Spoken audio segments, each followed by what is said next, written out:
Welcome to Digging Deeper, YEG's Urban Development Chat. This is our inaugural stream, brought to you by Clarity Development Advisory. I'm Dave Onashenko.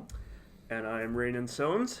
And we're going to be your guide to chats about planning, development, things of that nature in the Metro Edmonton area and throughout Western Canada. Every second week, we're aiming to do on Wednesdays at lunch. Follow us on Instagram at Clarity Plans and on LinkedIn, where we'll be sharing some of that information. And most importantly, we want this to be an interactive discussion. So how does that work, Raynon? Yeah, absolutely. So we have the live chat function on YouTube, which you can probably see on the right of your screen, where you can talk to us, comment on stuff we're saying, give us different topics to talk about. And yeah, just be as interactive as possible. This isn't a lecture. This is more of an interactive discussion and a room for us to talk about stuff that we're all interested in. Yeah, absolutely. And so if you're watching this live, there's the chat. If you're watching this later on, you can add stuff in the comments and we'll respond back. Like any YouTuber creator says, make sure you subscribe. You'll get notifications when we have upcoming streams. And in future episodes, we're going to have some guests that are going to join us virtually, in person, everything else. Suggest topics, what you want to talk about now or in future episodes as well. So thanks again for joining us.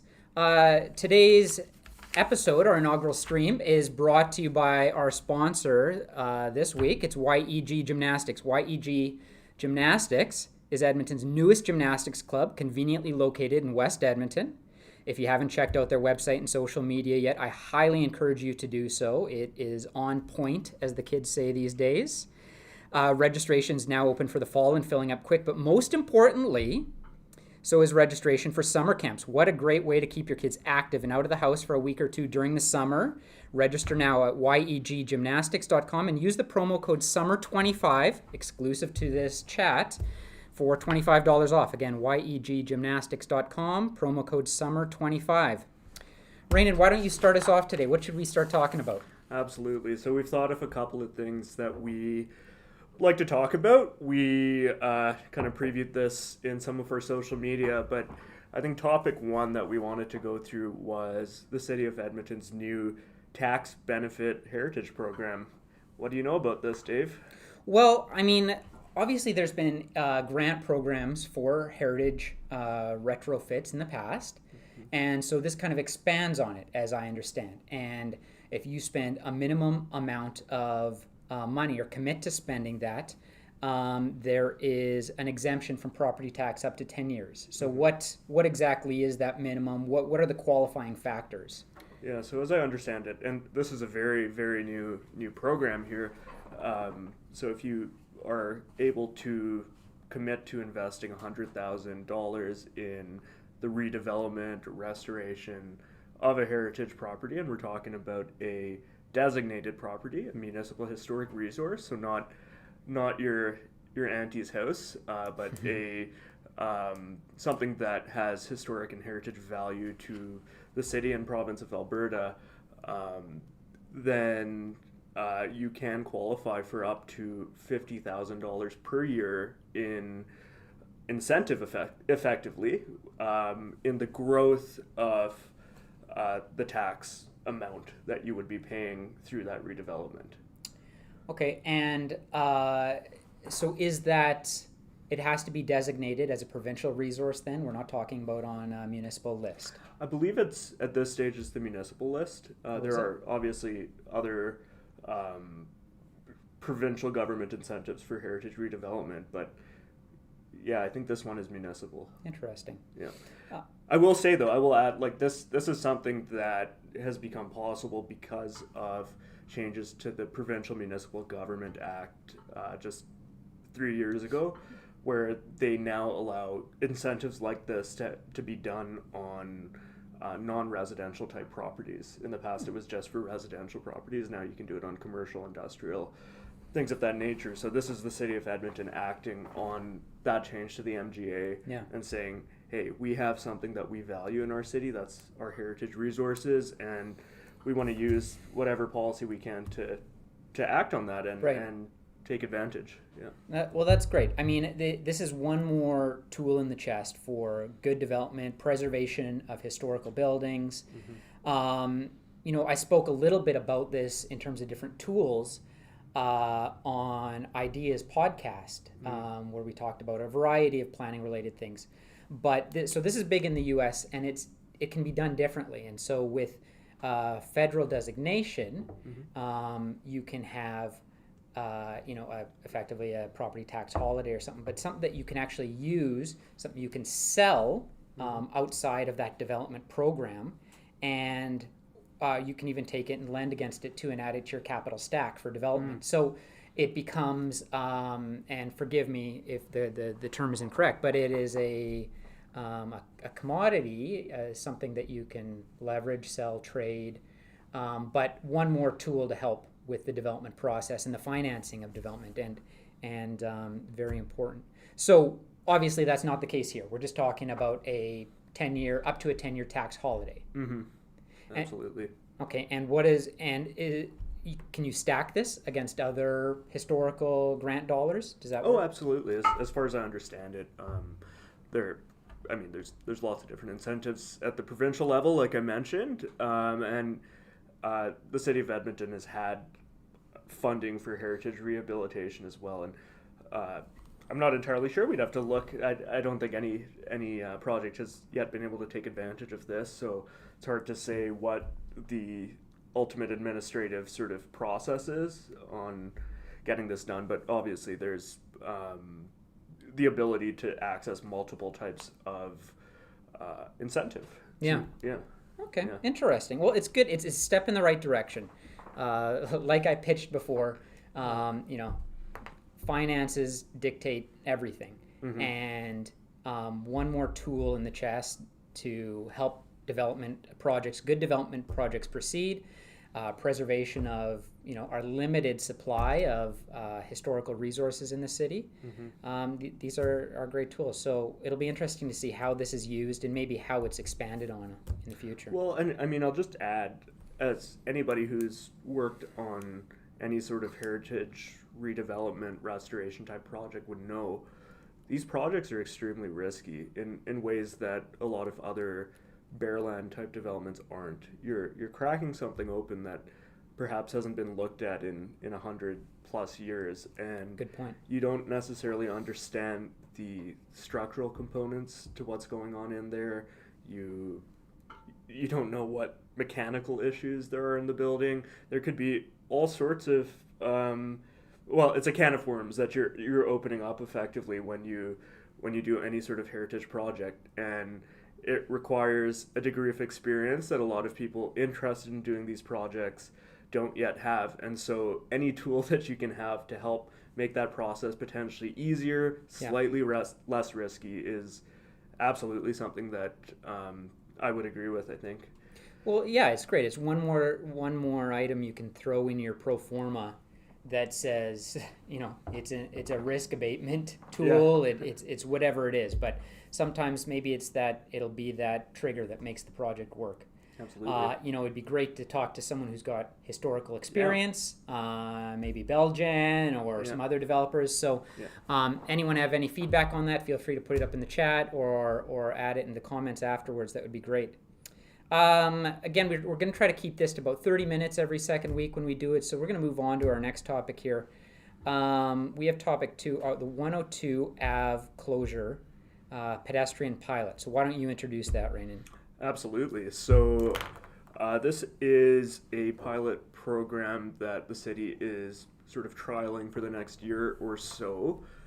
It is a road closure of 102nd Avenue in downtown Edmonton between 99th Street and 103rd Street. The intention being to effectively, temporarily, for the time being, pedestrianize that area of downtown Edmonton. And this is in conjunction with the LRT development that's going right into that area right now and is opening soon, in fact.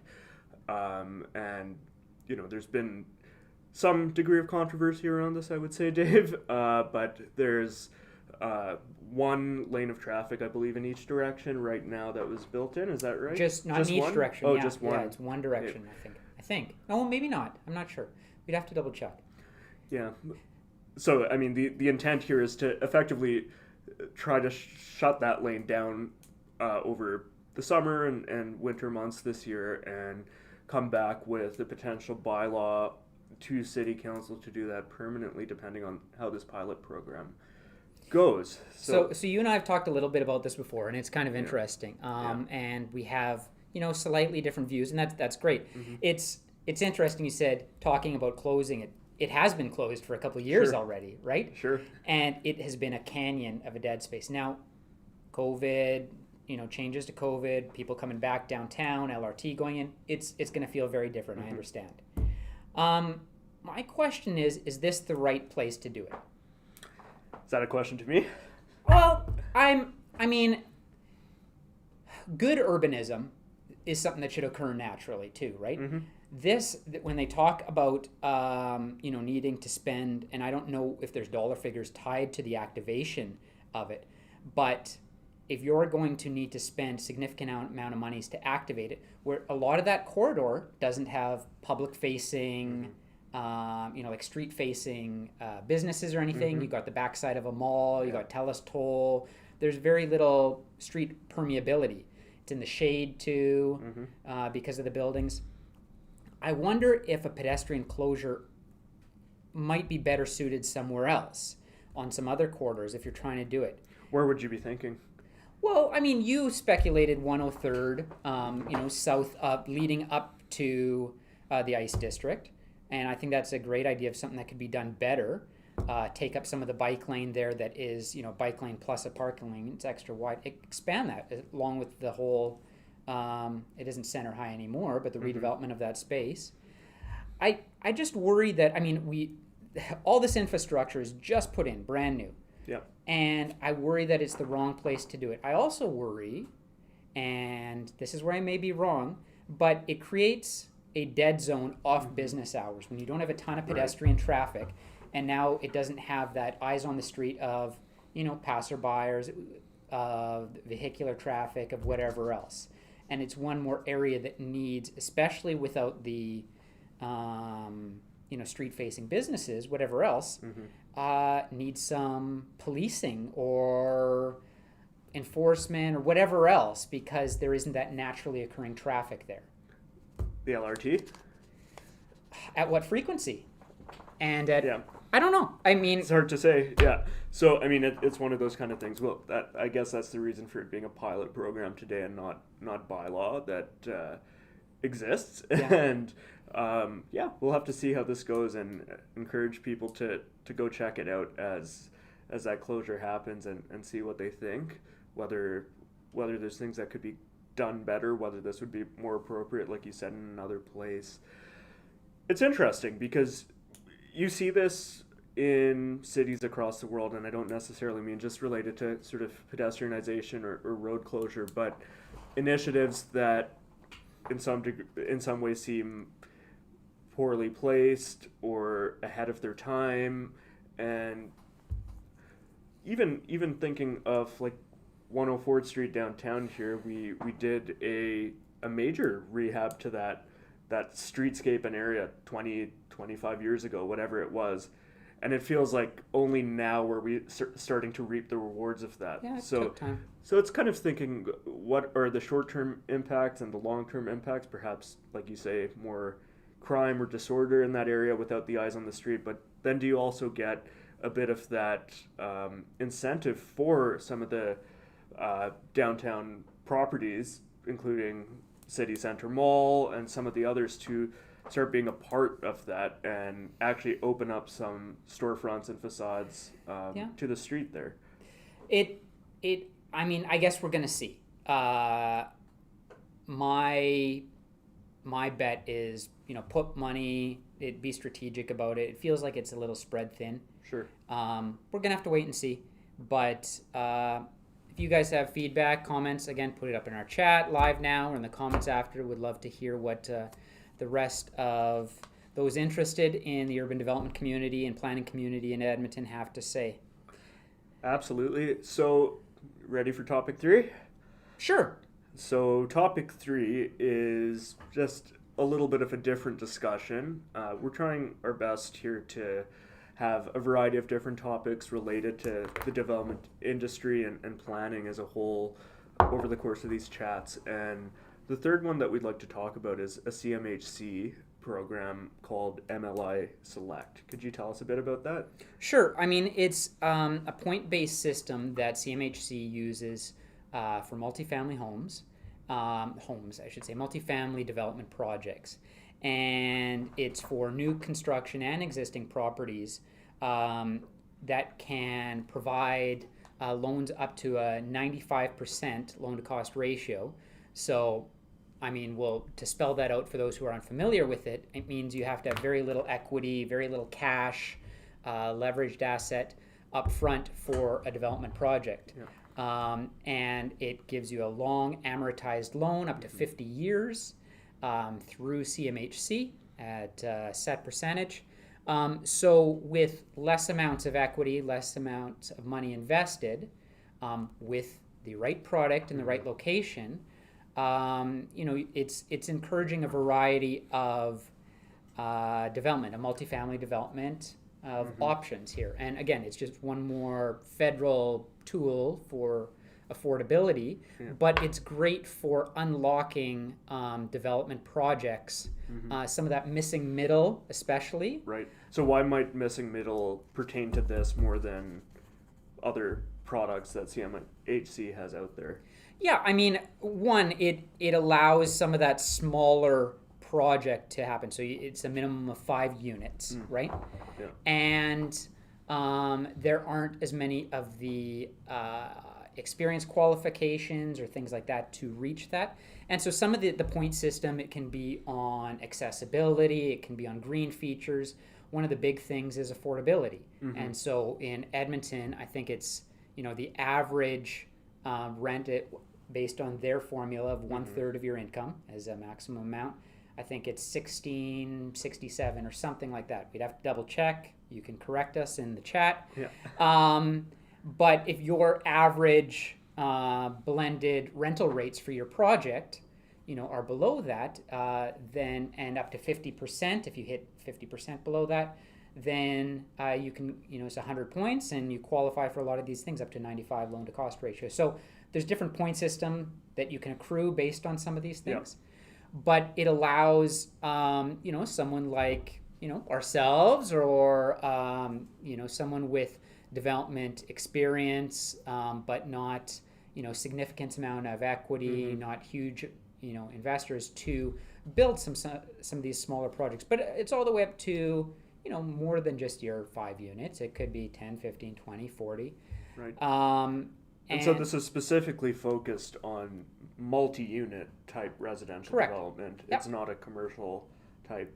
That is correct. Thing. It's solely based on that. So I wanted to shift gears a little. What is this trying to solve? What is this program trying to solve? We can talk about it from the development industry side of the lens, but what is CMHC trying to do here? Well, I mean, my perspective, and this is maybe where we should have a guest on, someone who helps administer this, like Kevin Gardner from Canada ICI is great. We've talked a bit about this, and maybe we'll get him on the show to talk a little bit about this program. But, as part of the affordability initiative, one of the initiatives and one of, the roles of CMHC to encourage, and that may be part of their mandate. Again, correction is appreciated from those who know better, but a federal arm to assist in that. Right. Do you have anything else to add to that? Well, absolutely. I mean, everybody across the country is talking about housing supply right now. Sure. And that obviously our affordability crisis and everything is all tied into supply. And interesting. Yeah. I've made some strong comments about supply and demand. Absolutely. Absolutely. But I mean, obviously through the federal government's national housing strategy and everything that we're trying to achieve right now federally, so just beyond municipally, which is what we're typically talking about, we're talking about ways to make it just easier, more possible for more people to get into the market. And I think that's really the key here. We're talking about a program that can potentially allow you to put just 5% equity into that project to get in, which, what would a traditional mortgage or something like that look like? Well, depending on the capital stack that you have and everything else, it could be 20, 25, 30% more even. But on a large project that multiplies significantly.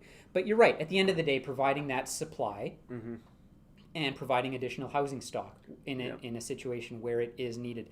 And that is one thing MLI Select, as I understand, will do. If you say, hey, there's an oversupply in this neighborhood, for example, versus one where we haven't seen a lot in different cities or municipalities of investment, they're more willing to work with some of those.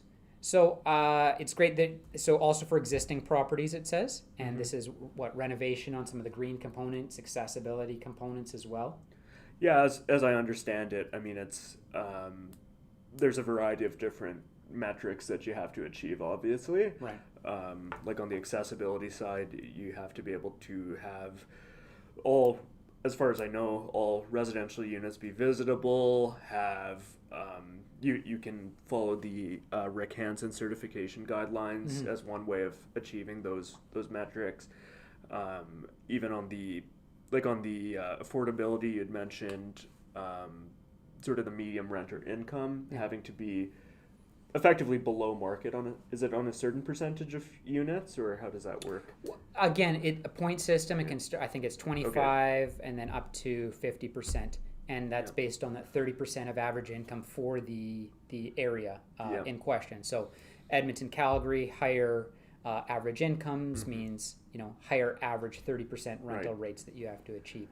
And then we're talking about as well part of that point system, including energy efficiency, like you said. Yep. And I mean, the great thing today is that our building code aligning with a lot of energy efficiency type changes, we are in a position now to say, and this is me talking without any expertise on the building code side, but we're in a position to say that we have to build to certain energy efficiency standards right now anyways. Yeah. And it may be one of those sort of easier wins to get into this program.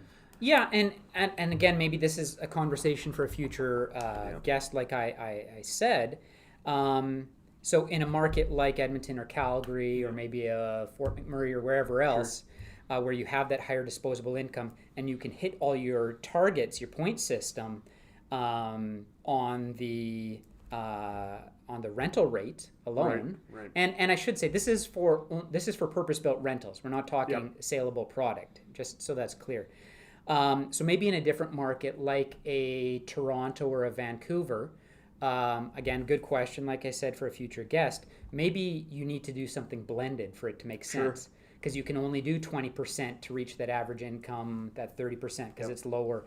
And so then you hit it with accessibility points and green points, or maybe you can even on the affordability side. Mm-hmm. Either way, big believer in creating new supply.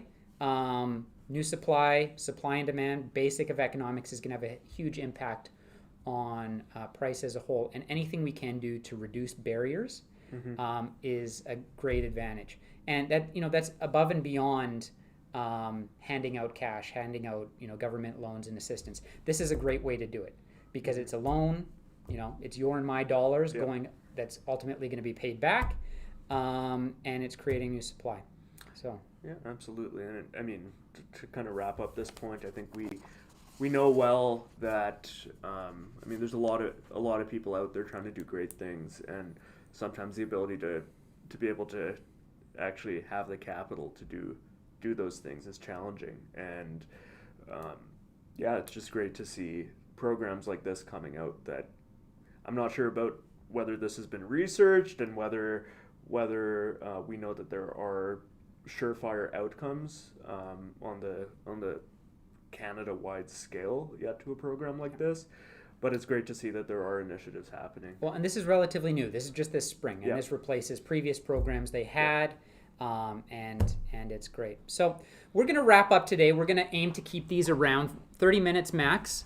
If you're joining during your lunch hour here in Edmonton, or in the mountain time zone, I suppose, then, allows you to get out or eat your lunch while you do this. Or if you're watching it after, then, keep it short and sweet. I want to say again, bring our sponsor, and we're going to keep having sponsors. If you're interested in sponsoring the show, feel free to reach out to us. So today's sponsor, again, is YEG Gymnastics. YEG Gymnastics, Edmonton's newest gymnastics club, conveniently located in West Edmonton. Check out their social media. Check out their website. Very well done. I have a slight vested interest in this one. They've done very well with everything they have up there so far. But fall registration, filling up quick, great program. And, like I said, most importantly, summer camps. What a great way to keep your kids active, out of the house for a week or two this summer. Register now, yeggymnastics.com. Use the promo code SUMMER25 for $25 off. Summer25. So this was great. Yeah. Digging deeper, YEG's Urban Development Chat, brought to you by Clarity Development Advisory. If you guys have comments, things you want to talk about, anything else. If you want to join us next week or anything like that, absolutely. Just let us know. Send a message to us, reach out. claritydevelopment.ca is our website. Clarity Plans is our Instagram. We're on LinkedIn.